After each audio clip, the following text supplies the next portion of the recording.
Gets me in the mood every single Friday night, Ross. Every single one. I am so excited. It is actually SIP 73, 73 weeks of wine education, hilarity, virtual travel to the prettiest places in wine country in Sonoma and Napa, and really from an educational standpoint, access to wines that most people can only dream of.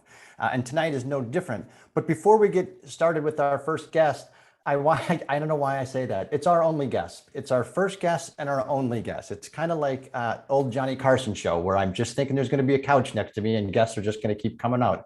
That is not the case. We have one guest and you are going to want to meet this gentleman. Before I do, hello to Christopher Palm, Greg Sansom, Hans and Caitlin Greasy. Ivy is in the house, who runs things behind the scenes with Mission Control. Jan Kiefer, 2 nights in a row. Jeff and Jane Greasy, who are in wine country right now, tuning in live from a trailer in Petaluma. Don't draw any conclusions to that. It's a very nice trailer. Jim Brubaker, Karen Athanas, Lori, Nelson Holden. Long time no see, Nelson. Good to see everybody joining this evening. We've got a very, very special episode tonight. Many of you have this wine, and for those of you that don't have this wine in your possession right now, that is truly a shame. But let me tell you how you can remedy that. Christopher Palm, you may not know this, but I'm going to share. Oh, by the way, my name is Martin Cody, co-founder of Cellar Angels.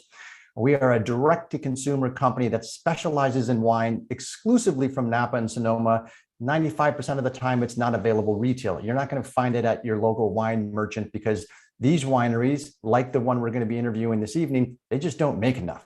So it doesn't have national distribution. But how you can get it in advance is to mosey on over to the Cellar Angels website, which I should probably have had up before I began. It's right here.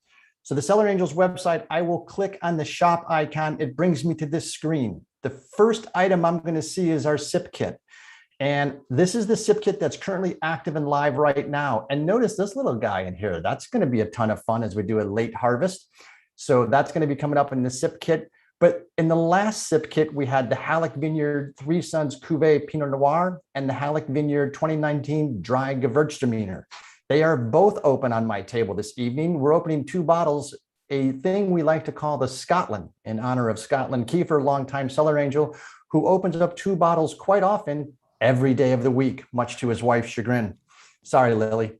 But let's just get into it right now, because you're looking at 2 Halleck wines, and you're looking at a gentleman who on screen has a name underneath him that it says Ross Halleck.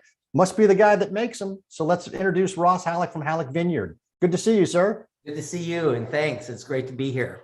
Just going to actually, I'd forgotten to pour mine, so I'm going to do that right now. I want to That's pour a huge cork. So we're going to acclimate people with where you are. And I'm sitting on basically the back porch right behind you is my view. And you get to stare at that every single day that you're in town. But I'm curious, you didn't always live here. What drew you to go out to California? And was it to make wine or was it business related? Well, what drew me to California was quite a long time ago, and it was my thumb. I hitchhiked out here as a very, very young man, still a teenager, as a matter of fact. And it was sort of the, it was a sort of a bee in my bonnet that was planted by Jack Kerouac. So back in the day, it was being on the road, and that's what drew me to California. And what year was this? 1972. 1972, you hitchhiked long before Uber. And where did you hitchhike from? Rockford, Illinois. Holy cow. Having grown up in the Chicago area, I know exactly where Rockford, Illinois is. Mm-hmm. And that is amazing that you just felt inclined and free-willing enough to say, you know what, I'm going west. And was California the ultimate destination? No, I was actually heading around the world. So, but you know, where does anybody go from Illinois if they're heading around the world? They have to start in California. The West was calling, and it was that era where the countercultural revolution was going on, and I wanted to be a part of it. I wanted to identify with it, and so it took me west. That is awesome. Big fan of Jack Kerouac. So that makes all the sense in the world. So that's 71. Fast forward a few years and you had some business success, and it's somewhere along the journey, you had to get bit by the wine bug, or at least get exposed to it to where it became more than just a passing interest. What was that experience? Well, I like to say I chose wine as my drug of choice in my mid-20s. And of course, we had lots to choose from. And wine had lots of upside and very little downside. Fortunately, I think in the case of anybody's choice of medicine, that it's an important one and it needs to be done with some consciousness. And I fortunately do not have an addictive personality. The good side of that is that wine resonated really well with me. And another good side of that is that I wasn't stricken by other temptations that took me down an unfortunate path. There's a few of those in the 70s counterculture. Yes, and it continues. I mean, correct. We could carry on even further, but wine held my attention not only because of it as being plant medicine, but because of its. I've always been curious, and wine is one of those things that you can begin exploring, and it's like an onion. It just keeps unpeeling, and it's been part of our human experience for 8,000 years. And it's incredible. One can never be an expert in wine. And the journey from the enjoyment of it and the curiosity of it to the business of it, how did that happen? Well, it was an unlikely migration. So one of my first careers, after college, was as a graphic designer in Silicon Valley. And I started a little design and branding firm at the birth of Silicon Valley. And, fortunately, marketing, graphic design, brand strategy, those are what I would call horizontal disciplines. So you can apply it to almost any business. And I had a certain attraction to high technology. So I was in the right place for that. And I had a deep attraction to the wine industry. And so I pursued wine and high technology as my very first clients, and built a thriving little business on those two disciplines. Wow, what fortuitous luck and hard work to be able to be, like you mentioned, at the right time, at the right place, and pick those four complementary pursuits, if you will, from a branding and marketing standpoint, and then apply it to something that you're falling in love with wine, just as the technology region of Silicon Valley is exploding. That's a nice little happenstance of circumstances. And that's Silicon Valley, everyone knows, is South San Francisco. So how did you end up to where you are now, just outside of Sebastopol? Well, keep in mind, if you're going to be working in the wine industry, you're traveling to Napa and Sonoma County from the South. And then so there reached a point where I had about 50% of my business was devoted to the wine industry, and 50% of my business was devoted to technology companies. And so I had a choice to make. I could either live in Silicon Valley and commute to wine country, or live in wine country and commute to Silicon Valley. Right. So it was, kind of a no-brainer. And also at that time, I'd met my soon-to-be wife, and we were thinking about a family, and neither of us felt like Silicon Valley was the place we wanted to raise children. And so Sebastopol first Napa called to us, and frankly, we were priced out. And so at that time, Sebastopol had not yet become wine country. And we were able to get a piece of land and a house for basically what we sold my house for in on the peninsula, which is Silicon Valley in Menlo Park. No, and so what year was this, Ross? 1990. 1990, we moved here. Yes. Yeah, and you're right, because I think the first time I was in Sebastopol was 97 or 98, and it seemed like it was out there, way out there. Not too different than when you left the Chicago suburbs and you got out to Rockford, you thought you were in Iowa, type of stuff too, where it didn't seem like you were anywhere remotely close. And so I would imagine in 90, that was a nice piece of property. It's still the property that's behind me. And how did you decide that, you know what, let's plant a vineyard? Well, it was a folly, honestly. We first decided to plant a vineyard and then started doing the research and realized how much we didn't know, and it became daunting. And so instead I had a landscaping plan done.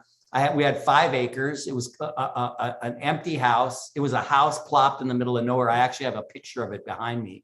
House plopped in the middle of nowhere. And it was a spec house. It had been empty for 2 years. And so I had a landscaping plan done. And then when I quoted having the landscaping plan executed, it cost more than the house. So we thought, well, let's throw in a vineyard. An acre of vineyard costs the same amount as planting a lawn in my backyard. So we put in Pinot Noir, and it was the very first Pinot Noir vineyard in the area. There's a book on my coffee table that describes us as the pioneers of this area, and I have 2 textbooks that are sitting on my my credenza. One called North American Pinot Noir, and the other called Pacific Pinot Noir, and we are on both books. Oh my goodness, that's incredible. I'm still stunned that a lawn costs more than a vineyard. I mean, that's insane. Yes. Well, it takes earth moving and, retaining walls and plants, and, it wasn't just the lawn, it was all the surrounding gardens. Yeah. It costs about the same as putting in an acre of grapes.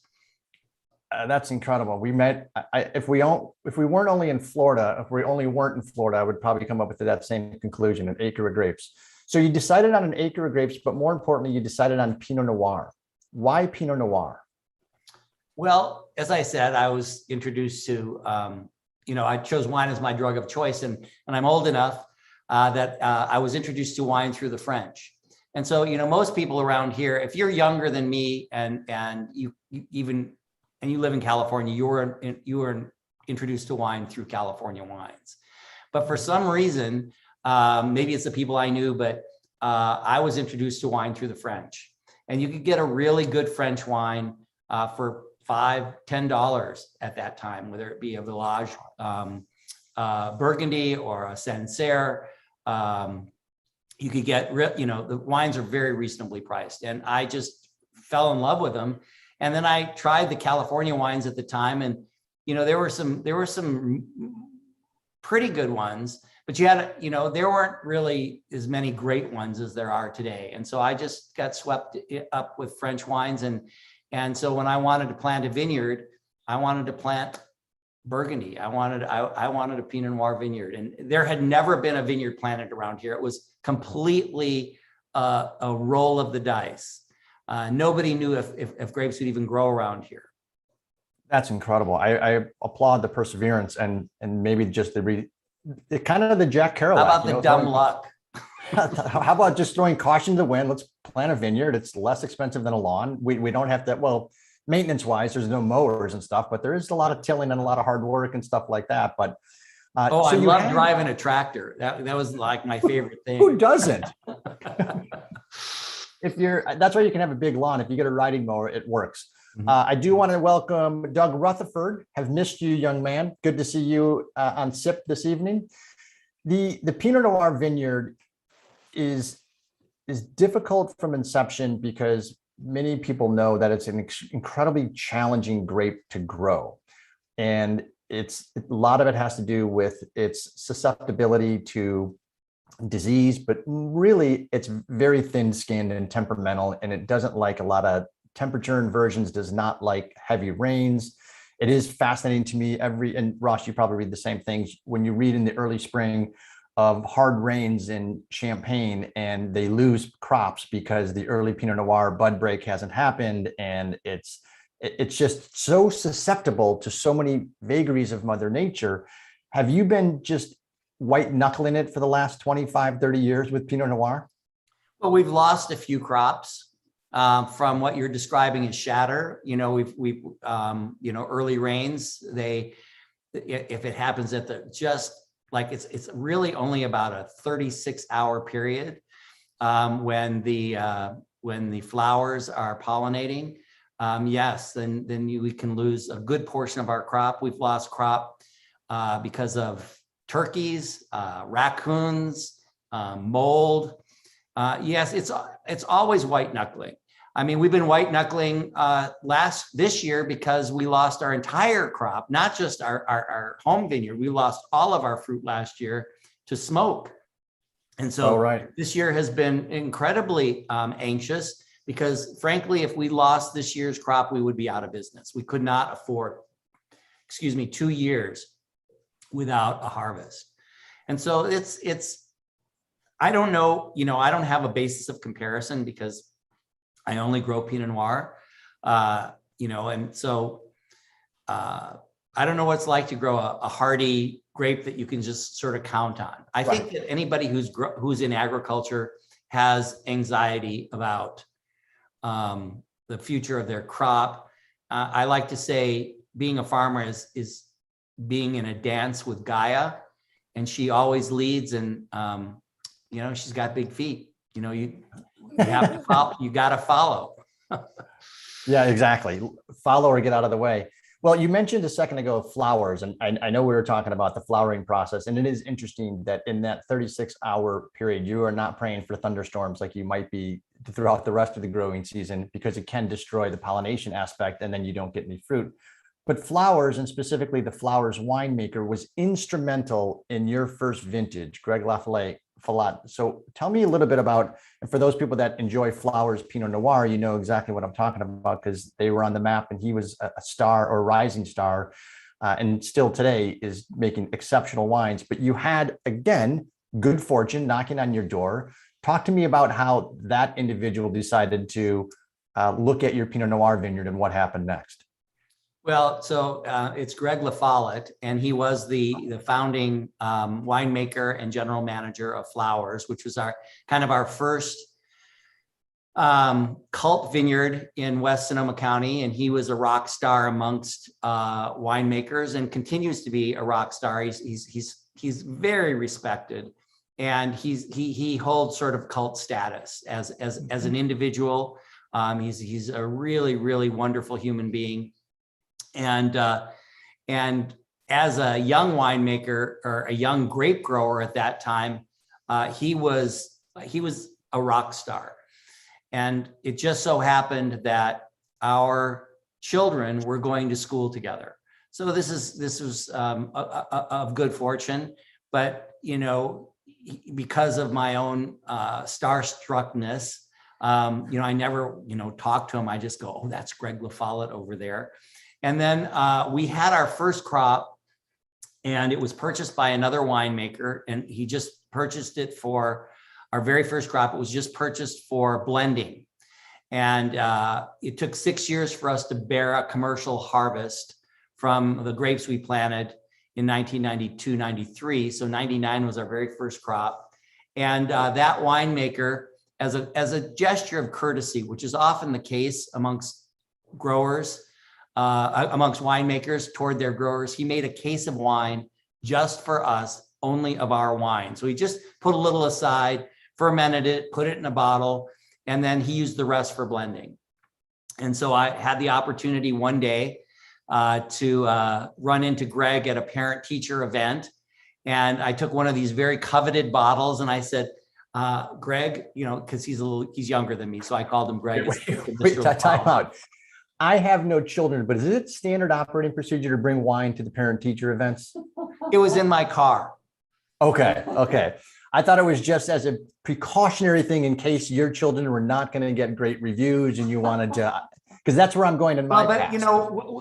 Quite frankly, I'm trying to think if there's wine at parent. I mean, we live in wine country. Right. It doesn't surprise me. It's part of our culture. But me having a bottle of wine in my hand would not be a breach in wine country to bring it into a parent-teacher meeting. Anyway, I gave him a bottle and I said, we just moved in, we just planted our very first, this is our first crop. We just planted up here. Would you please try it and tell me what you think? And, the short story is he called me at 4:00 the next morning, totally excited. He was already in the vineyard, didn't realize how early it was, woke Jennifer and I up and asked us if he could buy our fruit, that he was starting his own brand and thought it was incredible and wanted to make a vineyard designate from that wine, and proceeded to do so the following year, and it won #1 Pinot Noir in the United States. So that sort of put us on the map. I call it the vine intervention. And along with so many other incredible acts of intervention, this was one of the ones that paved the way for us to have a little winery here. Now that's incredible. And seems to be a sequence of these divine interventions that we've already discussed, but I want to launch the first poll question because it has to do with Greg. And you may know the answer to this, Ross, but you can't answer until the end. So, and Peter Glick, good to see you, sir. So Greg LaFollette was instrumental in launching the prestige of Halleck Vineyard. And that prestige, by the way, has only grown. Greg's overarching view on growing is to what? Pick incredible sites, spend time with the vines like they're your children. The best growers produce the best points, always push the envelope on technique. So normally high-class budget operations, Ross, have Jeopardy or music playing in the background. We just let people soak in their thoughts, have a glass of wine, maybe play some. Dun, dun, dun. Dun, dun, dun, dun, dun, dun. I know Greg and RJ are playing darts. So we're going to give this 5, 4, 3. Ooh, a lot of late money coming in from the West Coast. I see some numbers changing. Do you know the answer to this? I do. Do you care to guess? Are you asking me? Yes. Which one do you think it is? I know the answer. And that is correct. Actually, so does 50%. I mean, that's impressive. Very impressive. Is. That is, yeah, because he is, and you're right. I don't know if he gets the notoriety that a lot of the Napa winemakers get because he's on Sonoma's side.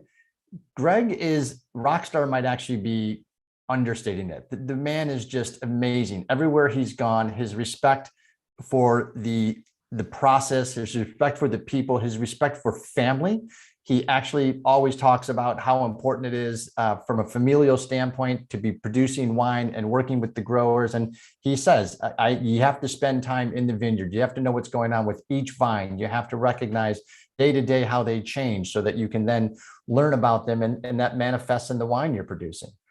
Smart crew here, 50% of them are above water. Well, so to take that a step further, that 4 o'clock in the morning when he called me, of course, when you get a call at 4 o'clock in the morning, you don't think it's good news, you know, and so it was kind of a very cautious answering. Hello, Greg. And I said, is everything okay? And he said, oh yeah, it's great. He goes, I'm just in the vines whispering. And that happened to me. It happened to me once. It cost $275. Long story. We won't get into it. I have in my glass, because it's on the website, the Gewürztraminer. I actually have the Pinot Noir as well. And Gewürztraminer is one of the aromatic varietals that is largely unsung in the United States, in my opinion. And we had a difficult time selling it when we owned a bricks and mortar wine store. And I'm still baffled by why that is, because the aroma of this wine is leaping out of the glass right now. And hello, Poochie. And I'm curious how you decided. You've got Gewürztraminer, you've got Riesling, you've got Muscat, you've got Torrontés, Viognier. We had a great Viognier on last week from Sonoma, Sauv Blanc. So you've got all those aromatics. Why Gewürztraminer? Well, so I spent the early days of my life traveling. So that hitchhiking journey that took me to California took me halfway around the world. And I spent almost 3 years in Kenya. And yes, I made it there primarily hitchhiking. There were some planes along the way and some boats along the way, but it was always on a shoestring. And when I got to Kenya, if you remember, Kenya had been a British colony. And as I told you, I grew up in Rockford, Illinois. And so Rockford, being the Midwestern town that it is, when I used to go out for ethnic food in Rockford, it was Italian. And so I've been a taster since I was a really young child and always really sort of strive towards flavor. And when I got to Kenya, being a British colony, just across the pond there was India, also a British colony. And the merchant class in Kenya at that time was primarily Indian. So they owned lots of businesses, they owned land, they owned buildings, and guess what? They owned restaurants. And so I was introduced to Indian food in Kenya at 20 years old, and I couldn't believe such a party could happen in your mouth. And I fell in love with Indian food. And guess what? In the finer restaurants, and I was sometimes taken to finer restaurants because I was living on a shoestring. I was teaching at a small village in Kenya. I was taken out to dinner, and at the finer Indian restaurants, they would serve Gewürztraminer, or an Alsatian white, an AOC Alsatian white, as a chutney, as a condiment with Indian food. Wow. And so when I got back to the United States, you couldn't get Indian food for love or money. And so I learned to cook Indian from a woman in her kitchen for 6 weeks. And I still cook Indian food to this day. And when I started making wine, I wanted a wine that went with my Indian food. So I decided to make Gewürztraminer. That is incredible. And I want to show people the Gewürztraminer on the Cellar Angels website, because you can't smell it right now. Our Smell-O-Vision app is down, but it is an absolutely gorgeous bottle of wine to look at. There's only 24 in stock, and I'm going to get to the importance of that number in a second. But you look at the aromas of lychee, orange peel, honey, Lincoln rosé, and then you've got that palette of grapefruit, cinnamon stick, that soft acidity, and it does have a very lingering finish. So not only, Ross, would this be fantastic with Indian food, this would be fantastic with anything on the Thanksgiving table. Absolutely. It's a perfect Thanksgiving wine. It's like having another cranberry sauce on the table. And, it balances the gaminess of the turkey. And if you think about Thanksgiving flavors, it's always kind of sweet and savory together. You know, you could have pumpkin pie on the table with your turkey. You have cranberry sauce. And Gewürztraminer, this is a bone dry Gewürztraminer, so it's not sweet at all, but it has really sweet aromatics. And so it's just stunning with Thanksgiving turkey, just stunning. Yeah, and I like that you put dry on the label as well, because too often, many of us grew up with Riesling and Gewürztraminers in our fridge. The bottles were always blue. The viscosity of these fluids was often motor oil thickness and not very good and extremely sweet. This is very, very dry, incredible. I can still feel it in my mouth. It is delicious. And I'll ask the last poll question before we start moving on to some important Google Earth highlights of where you're located. The Gewürztraminer recently took the #2 wine in the Press Democrat for all of Napa, Sonoma, and Mendocino counties. By the way, the Press Democrat is literally the best newspaper in the region. It's a little bit like the San Francisco Chronicle just north. This is a true or false question.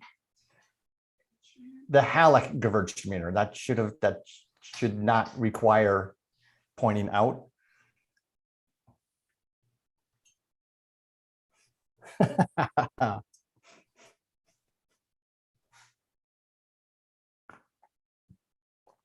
Oh, I love it. 5, 4, 3, 2, 1, pencils down. Oh, late entry there on false. There was one lone person who had a false, and then someone joined him. Reveal yourselves in the chat, because false is correct. It did not take the #2 wine in these 3 counties. Ross, what wine position did it take? Took the #1 white wine in all of the counties. And it included Lake County as well. So you have the 4 dominant winemaking counties in Northern California, and the Gewürztraminer that is currently on the Cellar Angels website with only 24 bottles left took the #1 white wine in all 4 of those counties. That is an incredible accomplishment. And the reason why I point out those 24, because this announcement came out when, Ross? About 6 weeks ago. And how much of the Gewürztraminer do you now have left? 0. We have a little bit at the house, but you can't order it on the website. So if you want to try to beat Denise or I to get into the Gewürztraminer, I would act fast because it is spectacular. And so now we're going to let people turn their cameras on if they are so inclined. But I also want to switch gears. I mean, I love talking about food and wine. I'm going to go to a little bit of Google Earth here and kind of show people where you are. And as we do that, let's point out too, I like talking about Alsace because it's a crazy place. And so we're going to spin the globe around and go look at Alsace. So now the reason why Alsace is fascinating is it borders the France-German border. So, and also Switzerland's up here. But what's interesting is this line, the border line, has changed hands between France and German ownership half a dozen or more times since 1681. So Strasbourg is in France. Hagenau, France. You know, so these names don't sound French. As a matter of fact, this little town got the French president in 2005 in trouble because Nicolas Sarkozy was in Turkensheim and said, it's so good to be back in Germany again. And he was in France. So the French locals did not really like that very much.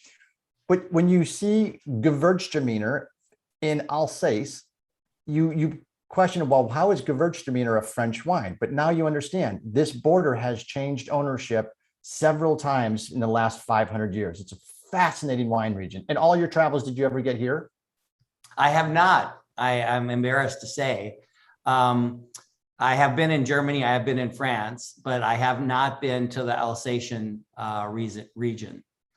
Yeah, neither have either Denise or I. I think we need to check that box. Yeah. So let's go back to the wine region that we're all familiar with.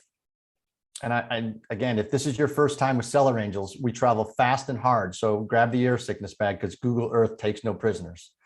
So this is the wine region that we know, love, and focus on. And not too different than Alsace, which has several rivers and a lot of topographic changes, as does Napa County and Sonoma County. And I never tire of ocean. No ocean in Alsace, correct. The maritime and coastal influences are extremely dramatic in both Sonoma and Napa County, much more so in Sonoma just due to its proximity. But you have 55 different soil types in these two counties. You have the fact that this is considered a Mediterranean climate and only 3% of the world is a Mediterranean climate. So it is a perfect tapestry and landscape for grape growing. And this is why we spend our time here, because it's just an amazing quilt of incredible soil types, incredible vineyard locations, high elevation, valley floor, soils that are off the charts. And this is where Ross decided to hitchhike to and then make a home. And his vineyard and home that is behind me is right here. So now it's not too far from Sebastopol, which is a town just off to my right. And this is, if I zoom in here, you can see there is some elevation changes here. Very steep elevation changes, actually right behind me, as a matter of fact.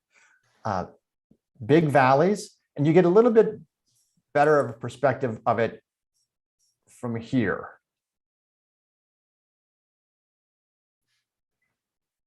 So this is probably, I shudder to think how many miles you've logged in here. Oh yeah, going up and down the vines. Well, you know, it's only 1 acre.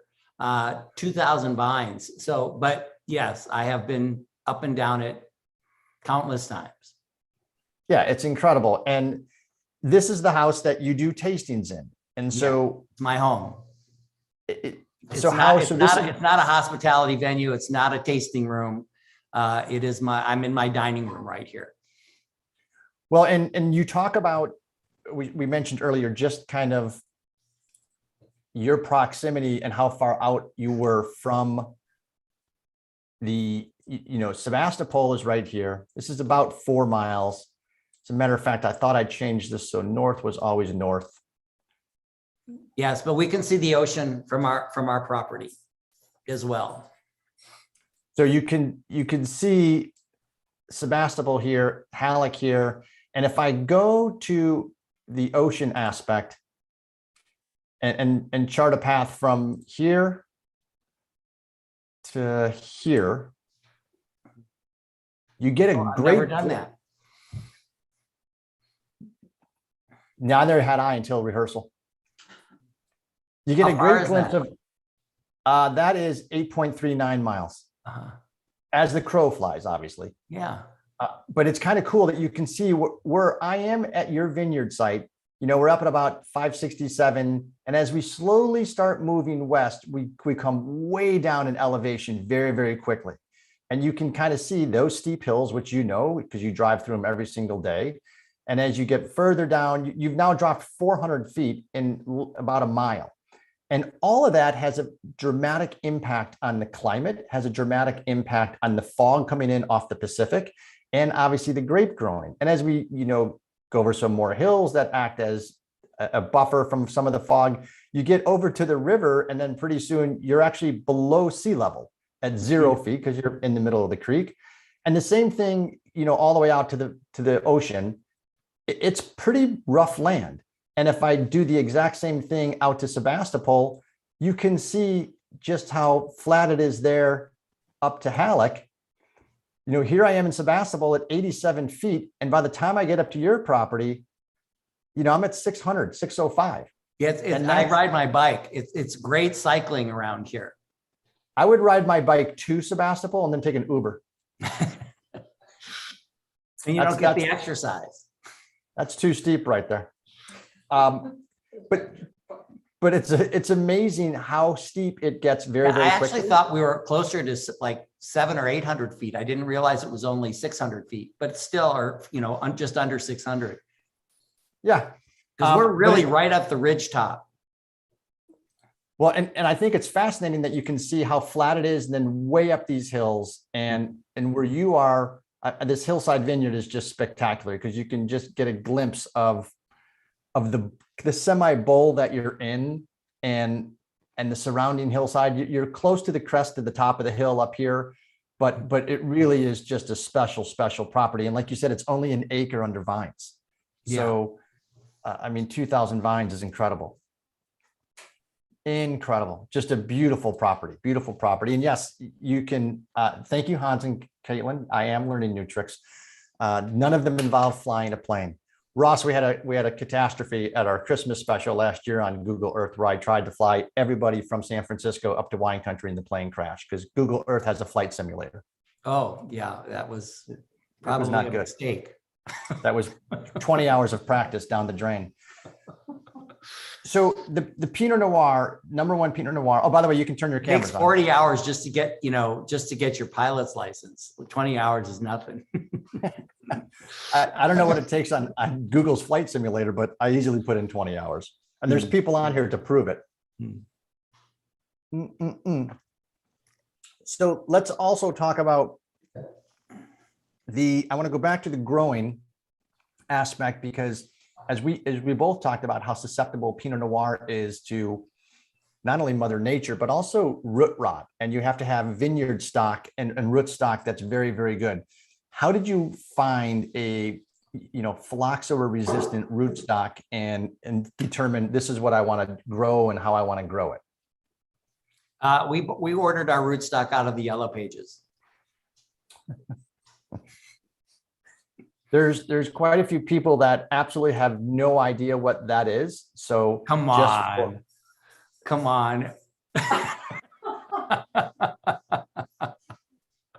So and people from Rockford and Chicago and the Midwest, they get these delivered still to this day. And when I lived in downtown Chicago for 17 years, we would literally take the bag of 3 Yellow Page books and walk it right down to the garbage and just drop it in the garbage in the back alley every single year. We could not get them to stop sending them. But it's interesting when you Google and do some research on Yellow Pages, they are known the world over. Many, many countries have Yellow Pages for businesses. So it's not just an American thing, but that's where businesses pre-Google, Wikipedia and Angie's List used to hang out, and hopefully someone would contact them. And apparently Jennifer found a company selling rootstock in the Yellow Pages. That's right. And called them. Single line. Come on. Who was selling it? A guy named John Caldwell, who has since become quite a legend in his own, in his own time. He brought the Dijon clones to California, and we were some of the first to plant them. That's incredible. And yes, Caldwell, most Cabernet lovers know John Caldwell's property over in Coombsville, and a very, very, very prolific winery, that private, small production, incredible Cabernet, recently sold. And I can't remember who the acquirer was, but John finally cashed in after all of these years of hard work. And he sold you and Jennifer rootstock to plant the Pinot Noir vineyard out of the Yellow Pages. That's correct. And then 5 years later, your Pinot Noir gets the #1 Pinot Noir in the country. That is incredible. So what about the Pinot Noir? Is it similar to the Gewürztraminer in the aromatics? Is its food friendliness? Is its acidity? What is it that you love about it so much? Well, again, I was introduced to wine through the French. And so my first Pinot Noirs were, Burgundies. And what I love about it is that it is so food friendly. So in this particular case, I was introduced to wine as part of a meal. And, there were these big Napa cabs out there that everybody was, sort of really excited about. And you kind of couldn't drink them as a cocktail. They were just too big for that. And they kind of unless you were having a ribeye or, or a big heavy bolognese, there just wasn't a lot that you could eat with them. But there was something incredible about Pinot Noir that just went with so many things, and it made the food taste better, and the food made the wine taste better, and it just was charming to me. And so again, it's one of those wines that historically always graces the Thanksgiving table. And from turkey, from ham, from stuffing, from potatoes, gravy, cranberry, all of it. It is, and it has that acidity. And this one is no different. I love the aromatics on this, and I realize it's boring television. Everyone take a sniff and drink with me, because otherwise it's monotonous.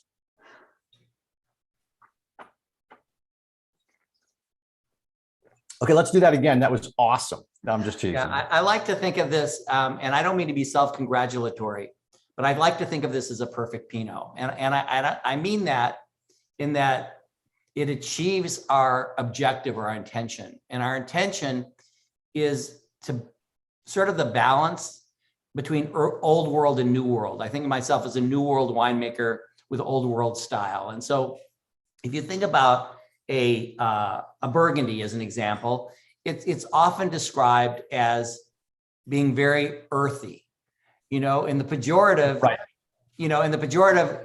People say it tastes like dirt, and you wonder why anybody would drink it until, guess what? You have it with a duck breast or something like that. And then all of a sudden this involuntary thing happens. Your eyes roll back and your foot starts hitting the floor, and you've hit something really incredible. Now, on the other side, you've got Russian River Pinot Noir, which is often described as fruit forward, in the pejorative, jammy, or a fruit bomb. And what I love about this wine is that it hits a nice balance. While you get those fruit notes in the nose, if you keep your nose in the glass just a couple of, just at 15 or 20 seconds, you start smelling those earth tones and also the spices.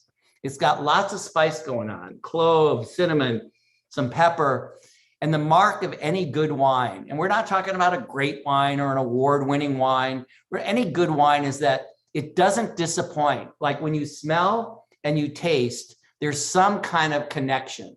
And this wine completely does that. You know, you smell it, it gives you a portend of what you're about to taste. And when you taste it, you're delightfully surprised in a good way. Well, and it's interesting that you talk about aromas linked to portending taste. And this is a wine that does exactly that. You can smell the spice. You can smell a hint of the sweetness too. It's almost brown sugar is probably too strong, but there is maple syrupy. There's a sweetness there, an aroma of sweetness that's very inviting. But then when you go to taste that, all of those elements are there. I mean, there's the acidity, there's the fruit, there's a hint of sweetness, there's the long finish. The troubling aspect of a lot of wines is you smell something, and then when you go taste it, complete contradiction. What you're tasting is not at all in balance with what you smelled. And that is, I think Malort comes to mind for the people in Chicago, is one of those things that is not good. And Lori, I can't believe you haven't had phone books delivered to your door. Brett Saunders, if I haven't said hello to you, hello. And Michael Cabral, good to see you. But no, this Pinot Noir is in perfect balance in that capacity. And I'm interested about the name, Three Sons. Were you a big WGN Channel 9 television program watcher? Well, I happen to be, yeah. In fact, Fred McMurray's daughter, Kate McMurray, lives not far from here. But no, in this particular case, I have three sons. It is named after them. Their names and ages are on the back of the bottle. And, when we planted this vineyard out here, our estate, we hoped, I told you we had no big vision. The hope was perhaps if the fruit was good enough that we could sell it, pay for the agriculture, and have a little left over for the college education of our then infant son. Okay. Well, obviously the vineyard produced fruit. It took much longer than expected. And by the time we had a commercial harvest, we had three sons. So it was an unlikely college fund. So the three sons now, I have the unique distinction of having my oldest and youngest sons go to the most expensive universities on the planet. They have college debt, as probably many of our children do. And by the way, I have some college debt too, and of theirs. And so I hope you love this wine. Okay, this is now their college fund wine. Yeah, apparently they had not heard the term community college. They didn't have to pick the most expensive college or athletic scholarship, educational scholarships. They're all artists. I have three sons that are all artists. And so they went to art-oriented schools. Ah, okay. So we've got— no, not athletic scholarships. No, we've got, we need a left-handed pitcher that's switch hitting and then also plays catcher. That person will be golden. Yes. I didn't have children like that because I'm not one of those guys. It's okay. So we've covered the Gewürz. This is the Three Sons Pinot, but it's not your only Pinot. Walk us through the portfolio of what you're offering and what people can expect to find if and when they come to Haleck or visit online. So we are kind of Pinot centric, but something we offered this year that I'm really excited about is for our very first time we're offering a Chardonnay. And we've always been an ABC winery, which those who are sort of in the know that that's anything but Chardonnay. And frankly, it's because after making my way through Boone's Farm Apple and then graduating to Liebfrau Milk, Blue Nun, I was introduced to those beautiful, big, buttery Chardonnays and got so tired of them, I couldn't even smell them anymore. They were just totally distasteful to me. But I always loved a white Burgundy, which, by the way, is Chardonnay for those who don't know, and Chablis in particular. And so this year we made a classic white Burgundy style Chardonnay, low alcohol, bright acidity, green apples with white flowers and a hint of vanilla and even lemon meringue on the palate. And just really a surprising wine from California. And the reason that we were able to make that wine is because due to the fires last year, these grapes were unexpectedly and incorrectly picked too early, and the grower could not find a home for them. and asked us if we could do anything with them. And we tried the wine that it had just been sitting. Nobody had really made wine from it. It was just sitting, waiting for a home. And we tasted it and we said, oh my gosh, this is probably the best California Chardonnay we have ever had. It's 12.5% alcohol. If you think about a California Chardonnay, they are 14 plus. So this was picked young. And because it was out of contract, we're going to be able to get it again. So we're thrilled about this wine. But we also make, count them, 5 other Pinot Noirs from the Three Sons. And they're all quite different. They come from 3 different American viticultural areas. Of course, Russian River is the Three Sons. We have a wine from Sonoma Mountain, which is also where the Chardonnay comes from. And then we have a number of wines from Sonoma Coast, which is where our vineyard is located, our estate grown. Do you have a favorite? So I think of, I'm often asked that question, and then I always reply, do you have children? By the way, I mean a favorite son. Well, that was my response. Do you have children? Because if you have children, then you know. I love them all. No, that's not true. That's not true. I know a number of parents that will say off the record, this one's my favorite. Those other 3 or those other 2, not so much. And by the way, that includes my parents, and I'm never in the good group. So I understand that. They all have their favorites, but yes, all equally. So wait, you're going to not let me finish, are you? Go ahead. I'm sorry. Martin. So I love them all equally, but I like them differently depending on how they're behaving. And that's how I think about my wines. No, that's very fair. That's very fair. And how they're maturing or not maturing. Well, just how they're behaving on any given day. And they change every single day. Oh, that's a good point. So we've talked about food and wine pairing and the Gewürz. We've talked a little bit about the Pinots.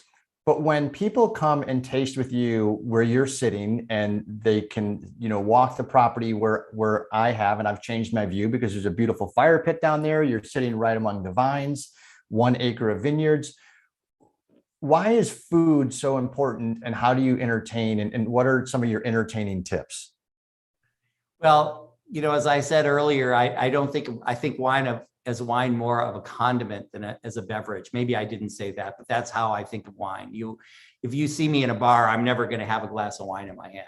There's a joke in the wine business. It takes a lot of good beer to make great wine. And if I go into a bar with a group of people and somebody says, hey, let's a bunch of us, let's get a bottle of wine. The first thing I'm going to ask is, where's the menu? Let's get some appetizers, because I just think they have to go together. And so I'm constantly exploring flavor combinations.